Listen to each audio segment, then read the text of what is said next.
கர்த்தருடைய வார்த்தைகளை கொடுத்திருக்கிற வார்த்தைகளை நான் என்ன சொல்லியிருக்கிறேன்னா, நீங்க ஏன் பணங்களை கொண்டு இப்படி கோடி கோடியா கொண்டு சபையில கொண்டு போடுறீங்க, கோடி கோடியா நீங்க ஏன் காணிக்கைகளை வாங்கி இப்படி ஆடம்பரமா வாழ்றீங்க நான் கேட்டா ஏன் ஊழியக்காரங்களை குறை சொல்றீங்க? உங்களுக்கு நாளைக்கு இப்படி ஆண்டவங்களை ஆசீர்வதிக்க மாட்டாரா? ஆசீர்வதிப்பாருங்க. கர்த்தர் ஆசீர்வதிக்கிற தேவன்.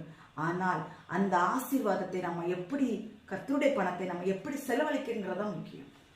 கர்த்தருடைய பணத்தை நான் நல்ல மாடலாக ஒரு 10-15 செப்பலை வாங்கி அடுக்கி வச்சுக்கிட்டு, பீரோ ஃபுல்லாக 2-3 பீரோ ஃபுல்லாக நான் துணியில் வாங்கி அடுக்கி வச்சுக்கிட்டு, எனக்கு 10-15 பெட்ரூமை கட்டிக்கிட்டு சொகுசாக வாழ்கிறதாங்க வாழ்க்கை.